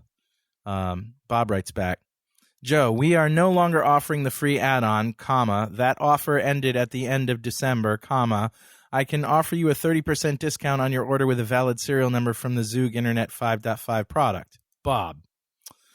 So he writes back, what about the new Ultimate Suite? I would like some more information on this product. And here's the kicker. Now, this isn't a dumb email, but this is the VP of Sales, and I'm going to include the punctuation or lack thereof. Joe, the Ultimate Suite should be released at the first quarter, comma, this is for development only, comma, you will still need to buy a production product when you go to deploy, comma, also this Ultimate Suite will be machine dependent, comma, it can only be installed on one machine and the application will have to run from that machine as well. He's the VP of Sales. I like to install on one machine and actually run it from another. But if it's machine dependent, then, you know. I mean. And there you have it, the dumb emails. What's up with this dumb shit? So we didn't get very many dumb emails this time, but we will. And I'd encourage everybody to send them to .NETRocks@franklins.net. and we promise to keep that going. So on the line with us apparently is Scott Watermazik. I just got this note from Jeff that Scott called, and he wanted to sort of talk to us. And Scott Watermazik, for those of you who don't know, wrote .text, the blog engine that I'm using on my blog, which is at weblogs.asp.net, and an all-around guru. Hey, Scott. How's it going? How are you? Pretty good. I was a little afraid I was going to be on for the dumb email thing. I was trying to think what I sent you. I was like, I should have gotten this more clarification at first. Yeah. Well, Don's here. Hey, Scott. How's it going, Don? Jersey in the house, man. Always. Of course, Rory. And Joe Grenier is here as well. How's it going, Joe? Fine. He doesn't have a mic, though, so he gave it a shot. So what are you doing? Not much. Just got back from Mexico for a week, so just getting caught up on email and blogs and Bastard. And work. And So what's Mexico like this time of year? I bet it's beautiful. yeah, it's hot and sweaty. You know, it's humid but beautiful. You know, every day. Yeah. Were you in any particular part or just in all of Mexico? I was in Cancun. Oh, wow, sweet. Geez. All right, yeah. Well, let's just Dirty not talk bastard. about that anymore. Yeah, we're done. It was a tough week. Really? So what's you been listening to the show? Yeah. Cool. So what do you think? So far, so good. You know, lots of XML. Yeah. So when's the next release of .text? Oh, hopefully sometime in the summer. Sometime in the summer. Yeah. Gets I love longer it, and by the longer. way. Say it If again? I haven't said so, I love it. I use it all thank the you. time, obviously. It's great. Yeah. Actually, we've been getting, I know I have been getting, and I'm sure you guys, lots of spam. Yeah. I know that's one of the big things that we've been talking about trying to upgrade.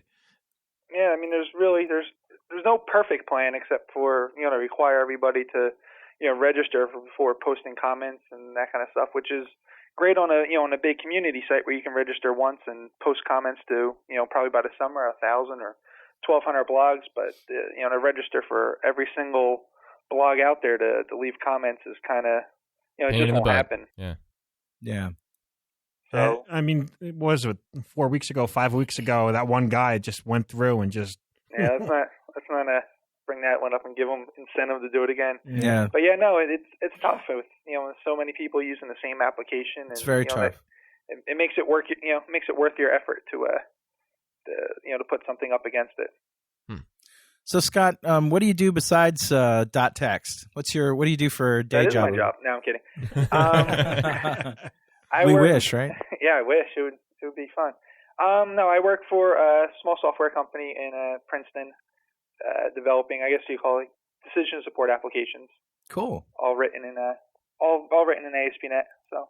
Oh, sweet. Actually, Scott, I mean, I've heard this story before, and some of the listeners out there might have, but just tell everybody, you know, how'd you come up with .text? Yeah, I haven't heard this story, so. I haven't either. I was, I have a small community ASP.NET site that I had going for a little bit, and after a while of not posting articles and that kind of stuff, because it took a lot of time to get up there, I was looking at some different blog software, and I looked at radio and and a couple other things, and kind of one of the things I wanted was just quick instant access from wherever I was. So I created 2 pages, one to display post and one to make posts with. I did it, one night, probably not this Thanksgiving, the Thanksgiving before, and probably spent like 2 or 3 hours on it, one night, and just put it together and ran with it for a couple days. And once it was up, I started getting, emails, constantly asking for the source code for my blog application and, and all that kind of stuff.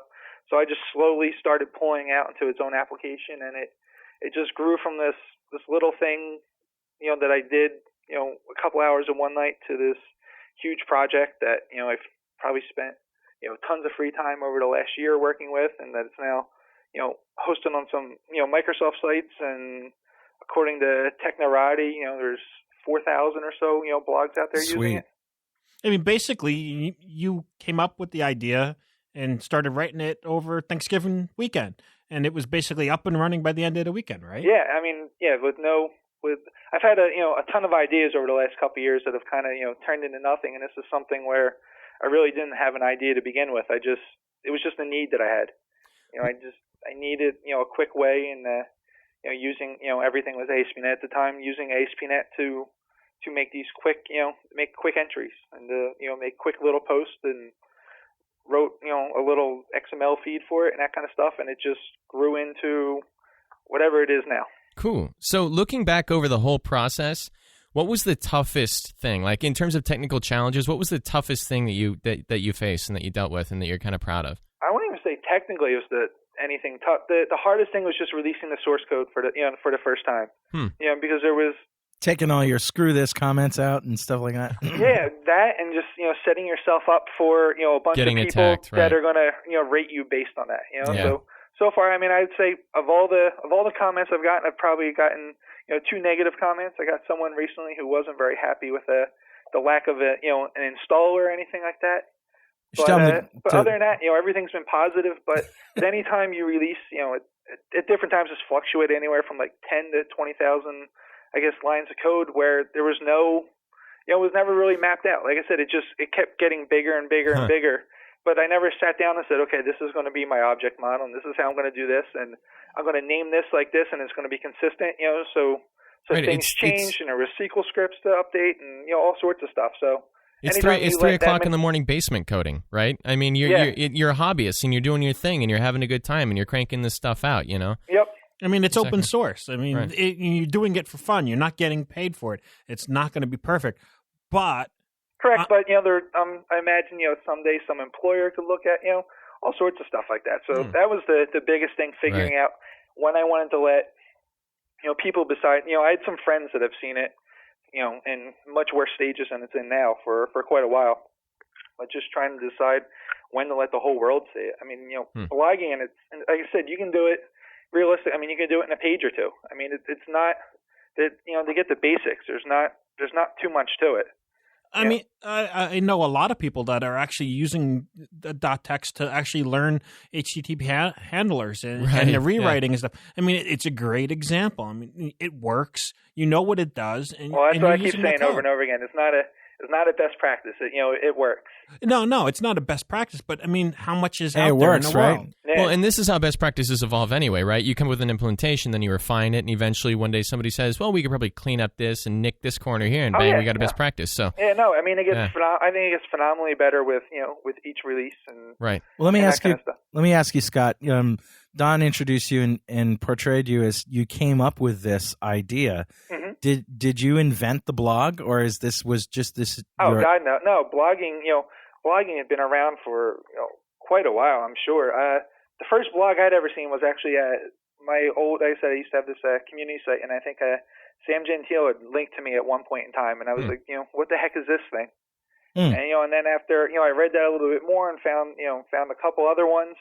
I just didn't find any that were written in .NET or using ASP.NET and that. So they started in what, Unix, I guess, or? Yeah, I guess Sam and those guys were using Radio. So Radio, you can use on. Oh, Userland. Userland. Yeah, that's where it really started. Any platform, So Userland started. Yeah, basically, Dave Weiner. In terms of organized blogging, right? Because before the blog, we had the I'm gonna put up a new piece of information about my big dumb drooly dog every day thing, right? And we just called it a website. But until RSS, it really wasn't a blog. Yeah. Right? The difference between a blog and a personal website is I think most blogs don't have site counters on them. Yeah. That's really kind of what it comes down to. Oh, organized by date. Well, I mean, the other thing, Scott, you hadn't been, coding for, that many years. I mean, you're still a pretty young guy. And you've been in the business, 3 years now? A little longer than that. A little longer than that. But, it's 3 years now. Basically, you were still, wet behind the ears when we trying to code some of that .NET stuff, and it was a great learning tool. Just goes to show you, man. Yeah. Just goes to show you get a great tool, and you get a little inspiration. You get somebody connect the dots, like Bob Russellman was saying, and that's all it takes. Yeah. Yep. So, Scott, again, going back over it, like, as opposed to technical challenges that you overcame, is there anything that you would take away from .text where you came up with a good idea or anything you'd want to re-implement anywhere else or use in another application, something where you just said, hey, man, that was a cool way to have done that particular thing?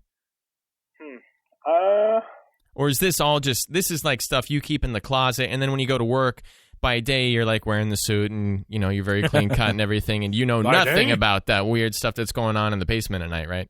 No, I mean for the company I work with and that kind of stuff, it's a great place to to test and see how well does this perform without really having to sit down and do a bunch of performance tests and do a bunch of case studies and those kinds of things, just to kind of roll it out there and and just see how things go and see how easy it is to to kind of carry on the ideas and the themes and and those kinds of things.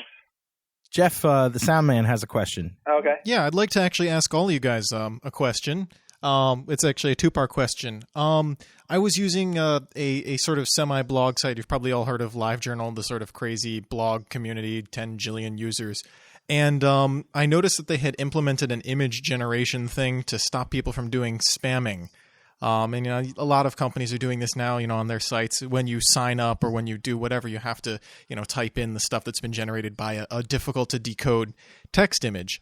And what I was wondering is, as heavy blog users, how would you feel about having to do like a 3 or 4 letter image every post that you make, or every comment that you make?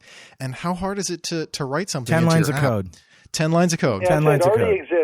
Someone already has like a pretty nifty, free component, I believe, that you can use to implement that. I've done it myself. Yeah, I mean, this is a discussion I've had with with tons of people. What's the best way to kind of limit spam and still allow a very active community participation? Yeah. Would it prevent any of you guys from making a post if there's or making a reply, a comment to a blog? Actually, yeah. Scott and I discussed this at the MVP Summit. I mean, the API, the comment API, will break that right away. Yeah, I mean that's like Don said. That's one of the things I use commonly. I mean, I've been using now for the last couple months. I've been using RSS Bandit as my aggregator of choice at the moment, and for the biggest reason in that it supports the Common API, so that I don't have to visit your blog to make a post. But then again, I mean, yeah, we like that. Yeah, but then again, there's right now there's no authentication on it. There's actually I hate saying this on the radio, or on the internet, but it's a really open system. So it's. But Jeff, the server could use that API, and in between the point at which it takes the comment and saves it to the database, could turn it into an image and save the image URL or whatever in the database. So yeah, it can be done. I mean, you could enhance the API. You can enhance the API, right? And that's one of the benefits of it being such a small community. I mean, Scott and myself, and we know Dare and Clemens.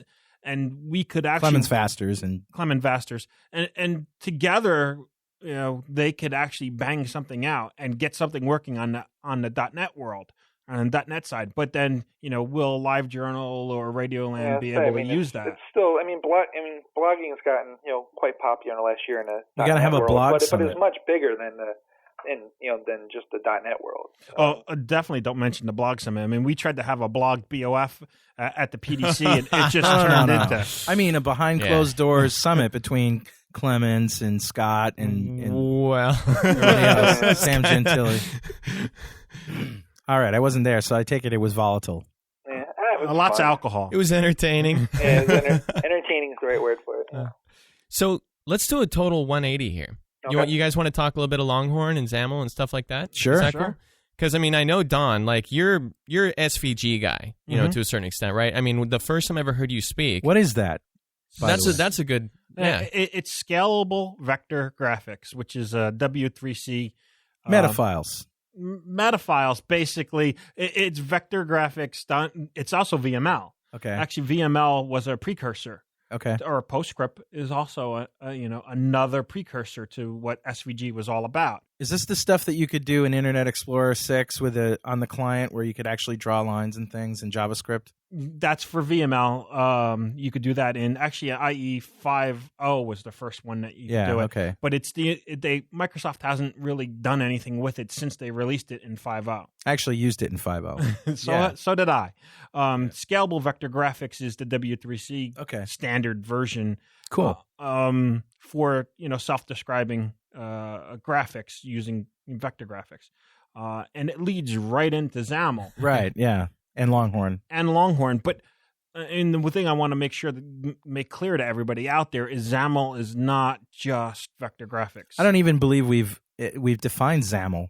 I mean, we talked to Don Box on Don Box's show, but we've been talking about it on this show without defining it. So what is XAML? Yeah, go to town. XAML basically is just a declarative way to wire up .NET objects together. All right, so what is XAML, really? So it stands for XML Application. I mean, I know, but what? Something, yeah. Basically, what they were trying to do way back in the day, back in IE 5.0, Microsoft had something called attached behaviors. And then in IE 5.5, they actually rolled out this thing called element behaviors, which basically you could actually create your own tags within IE and have one script file associated with it. So you could actually roll up, like pieces of HTML all into one script file and create your own tags, which was really, really cool idea at the time. And you could do it through script, which is what element behaviors was all about. Or if you were a C++ guy, they actually exposed, through COM. Let me roll back just a little bit because you're going into details. I think I haven't quite got the big picture. I have, okay. But my listener's ear. So XAML, client-side technology not for web. All right, this is not for web browser-based applications. Am I right?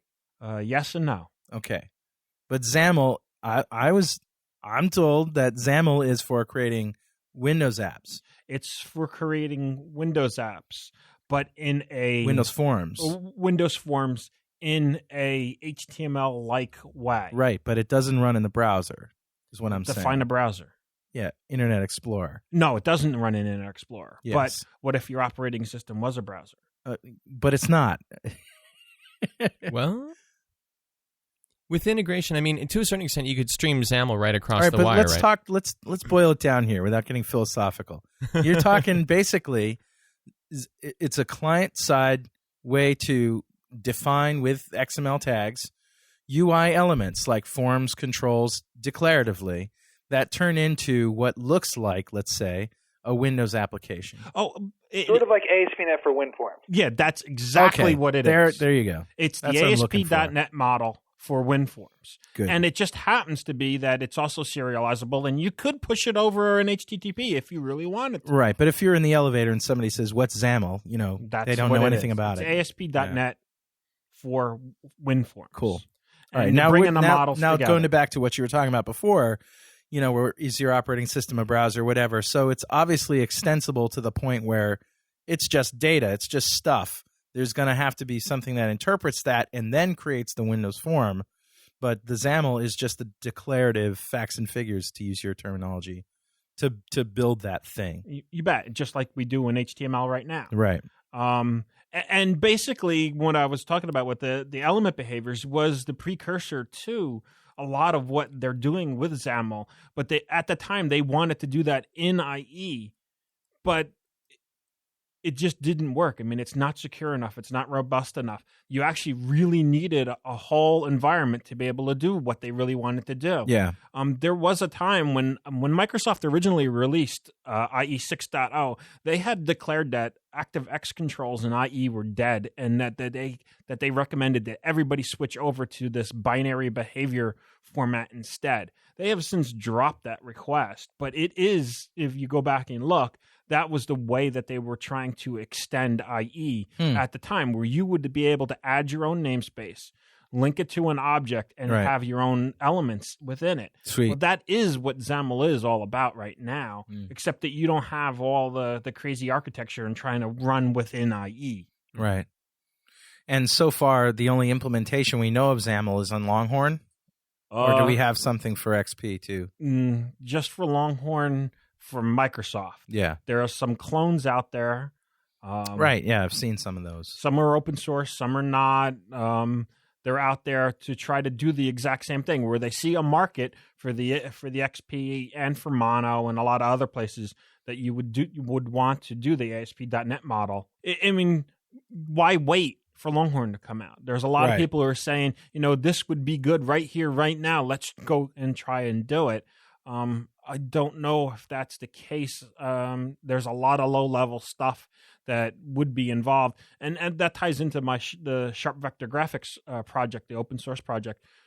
We were trying to do very much the same type of thing, where we had to take SVG and use it as our vector graphics language to tie into GDI Plus or DirectX and be able to create our own widgets from there. And I thought it was a heck of a lot easier than it turned out to be. Wow. Scott, you still there? Yes, I'm still here. Have you done any work with XAML? No, not at all. Or even Longhorn, for that matter? No, I still live in a web world, so everything is still revolves around ASP.NET and ASP.NET 2.0 and that kind of stuff. I got to admit, I haven't done much with Longhorn yet. I'm waiting for the next beta, the first beta, really. Yeah, no, I had a nice little machine to set up on it, and just the drivers just went crazy on me. So I'm waiting for for the next one. I had too many other things. I read the book, actually. I read the Brent Rector Rector's book. Longhorn for Developers. Yeah, I thought that was a great book. Brent Rector's book. And I know of I have two friends of mine from the Northwest region who definitely wanted to take XAML in all new directions, and sent me an email asking me if I knew of any SVG porn, because they wanted to convert it. No. They wanted to convert it so they could say that they had the first XAML porn out there. I won't mention any names, but they know who they are. Two guys from the Northwest who are into XAML. Yeah. My question was why are they asking me for SVG porn? Is that because they know that I know SVG, or they know you're a dog? I don't know, but no, I mean, as far as XAML is concerned, though, Don, I know that you're probably some of the stuff that I read, like you did that animation demo with the clock that was sort of ported from SVG. Isn't that what it was? Basically ported it. Yep. Now, in terms of how close SVG and XAML are, what was it? Just like a find and replace, or I mean, like, are you talking about the clock in Longhorn? No. We did the same thing, but all in XAML. Okay. Which actually, what happened actually is I showed my wife Longhorn, and she saw the clock. She said, "Hey, that's your clock." I'm like, "Oh, I totally forgot that we wrote that." And it is basically, looked a lot like what we had done. So you think they saw it and said, "Oh, no, I don't think so." They just, a clock is a clock. Yeah, sure. But I said, "Hey, that's a great idea. Why don't I port that?" And it did go over relatively easily, but that's only because they used a lot of the same ideas. Right. But the whole world went nuts for the sample. Yeah, it just was because it's a new way of thinking. The declarative animation is so cool because you as a programmer don't have to set up your time containers.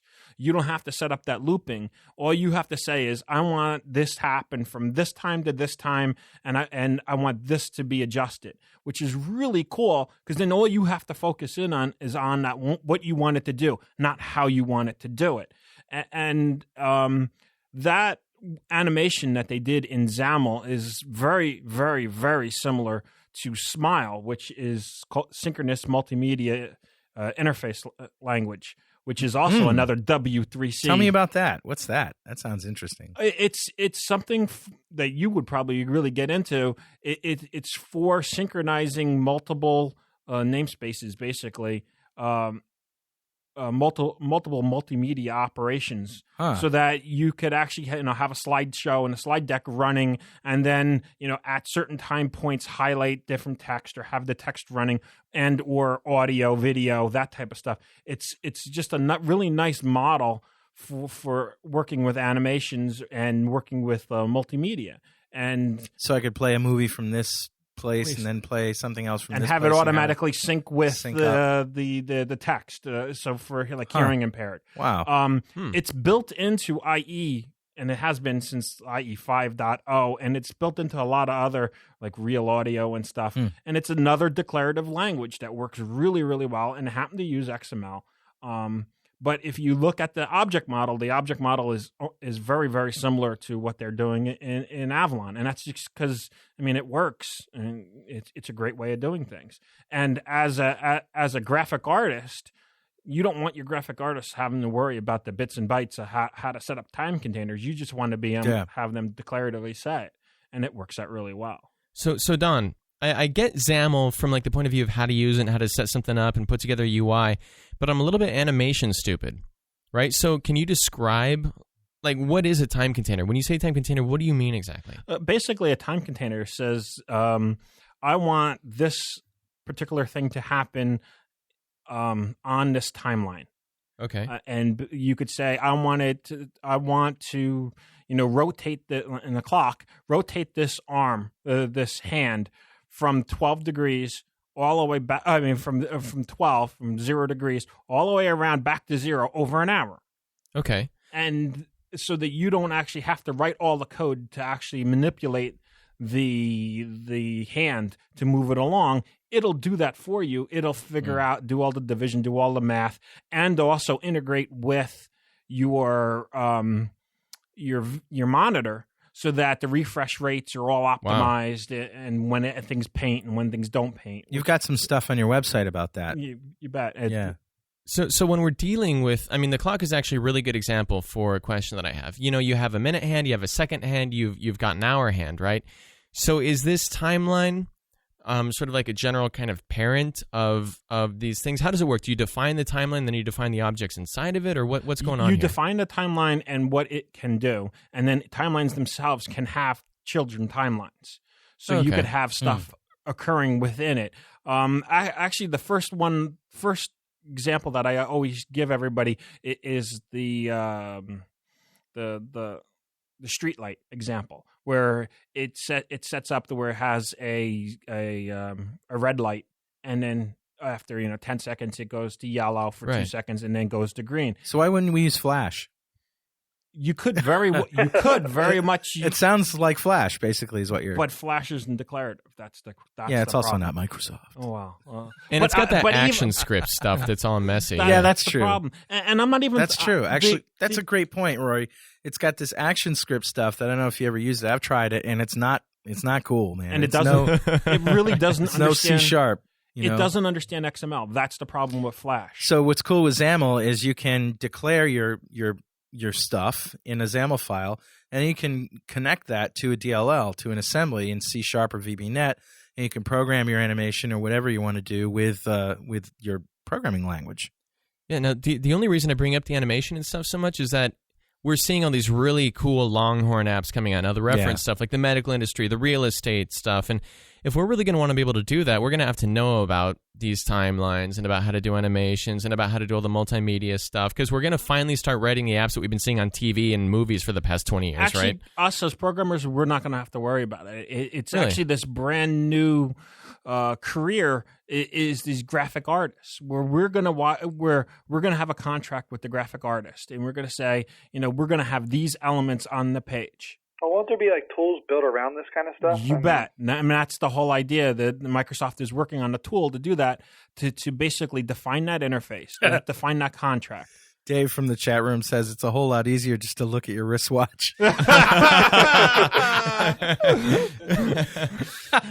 what if it was what if it was a spot watch? Yeah, good question. So that's kind of interesting. So it kind of blurs the line between developer and it sounds to me even more so than like a web designer and a graphic artist. They're going to be more tightly integrated, right? You bet. I mean, that was at the PDC. They did show with Adobe, basically where the graphic artists would go and do their magic, and then the programmers go behind the scene and wire it all up, and let the two different groups go and do their thing, and then come together at the end and create something that's really cool. See, that's really kind of scary to me. And what I'm hoping is that by the time this happens, we have a big stack of contracts set up that are just very skewed to screw the hell out of the graphic designer, all right? Because I don't need any more competition for my job, right? You want to think something out. They're not even competition to me. I mean, they're the guys who probably will get a lot of the credit. They're the guys who will make your app look pretty. Don, are you familiar with the term control freak? Wait, I have a knock knock joke. Ready? Knock knock. Who's there? Control freak. Okay, now you say control freak who? Control freak who? You didn't even get it. All right. That's pretty good. Yeah. So, what do you know about Sparkle? It's not Sparkle? dishwashing liquid. Sparkle. Sparkle. Yeah. What do I know about Sparkle that I can say on here? Oh, yeah, that's what I mean. I have no idea. Oh, great. Ooh. Well, there's your answer. Somebody asked that in the Let me just peruse the NDA, right? Yeah. Yeah. All right, but Slash Killer. Sorry, I had something in my throat. Yes and no. Yes and no. What have you heard about learningxml.com? You bet. What's that all about? Learningxml.com is a website that some of the XML MVPs have put together to actually deal with the morts, to help the morts learn XML and best practices. Let's call them beginners. Hey, I'm just a mort. Yeah. I'm a mort with a big mouth. Yeah. And a blog. Everybody's a mort at something, right? Something that you do for your job that you don't care about particularly. You bet. I mean, I'm just there to have some fun and show everybody, what I think is right. That doesn't mean it is right. It just is what I think is right. The Learning XML site is something that we've been pushing to teach, the average programmer how to use XML and some best practices. And that was one of the complaints that Dare has been trying to resolve, is that there is no real best practices for working with XML. The toughest thing with XML is just figuring out where to start. I mean, I know Scott has asked me, what book should I buy? Well, yeah. Right. It's tough in the XML world because there's so many beginner books and you don't really know what anyone does, and a lot of them, by the time you finish, it just says, and that's what an element is, right? And well, yeah, but what do I do with it? So what's step 2, right? That's basically it. Yeah.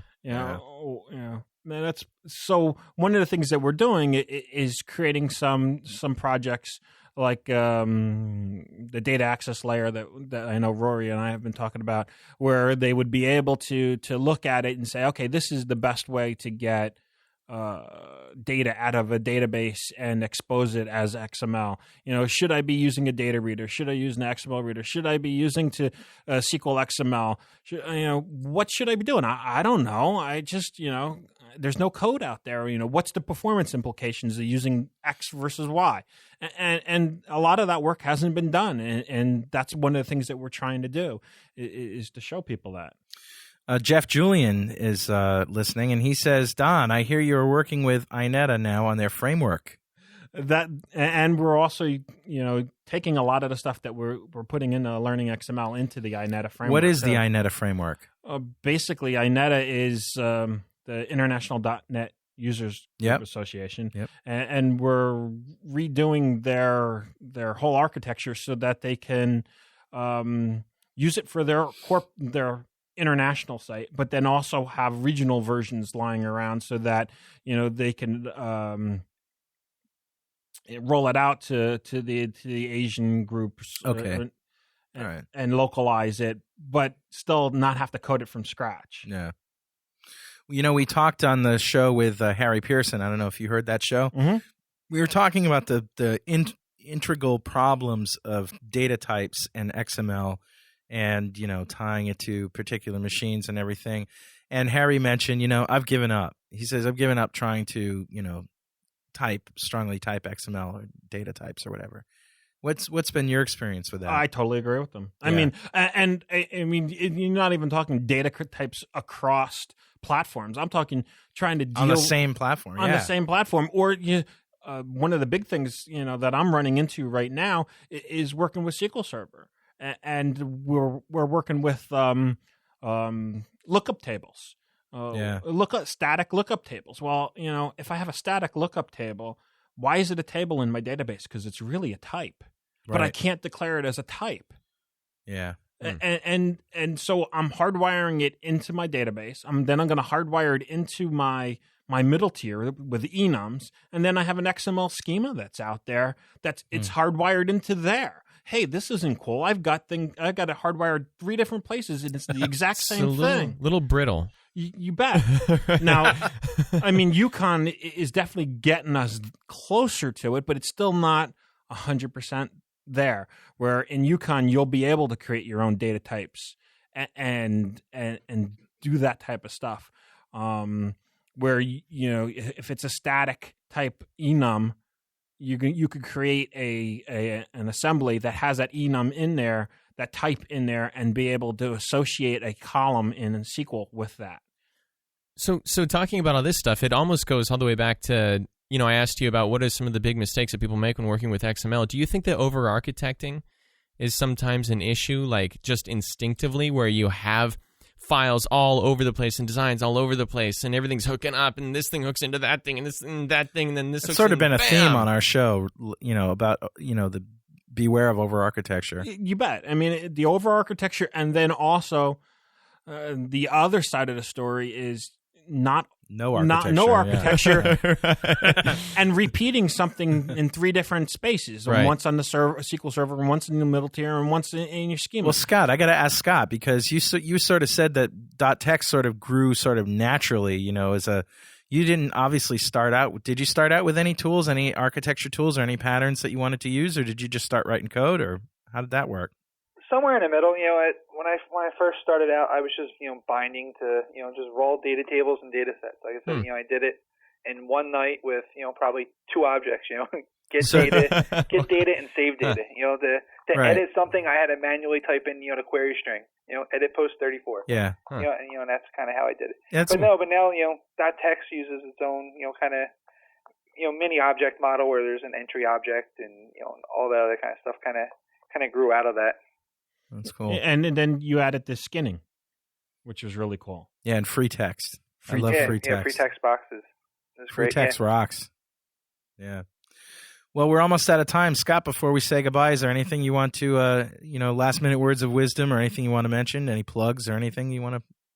No, not at the moment. The next version, I guess, .text will be out during the summer. Favorite tools and utilities? Favorite downloads? Anything? Favorite tools? We just purchased this week. We purchased DB Combo, which is a great combo box for the web. It's not free. Who makes it? But it's pretty nifty. Actually, I couldn't even tell you. It's just dbcombo.com. Oh wow, okay. But that cool. was the purchase of the week, I guess. And that works well. Yeah, so far. I mean, we're using it in a pretty simple manner, but no, that's the tool of the week. That's turned out to be pretty well. All right. Well, Scott, hey, we're going to say goodbye to you, and thanks for just showing up, man. Yeah, thanks, man. That was no cool. problem. Awesome. All right, have a good night, guys. We'll see you. See you. And Don, as far as any last-minute words you want to say to the listeners out there? No, I'd like to thank you guys for having me up. I mean, this is great, and this is a great show, and definitely keep it up. Quick shout out to the wife and kids. Hey, Melissa, Amanda, and Rebecca. All right, so they all know. Excellent. Well, wait, if he gets to do that, then I get to say hi to Corey, my girlfriend, who's listening right now. Well, hi, Corey. Okay. Hey, listen, Don, it's been a real pleasure having you come to the studio and hanging out with us. And for all the listeners out there, keep on rocking with .NET and make note of the new time. Thursday nights, 10 p.m. to midnight.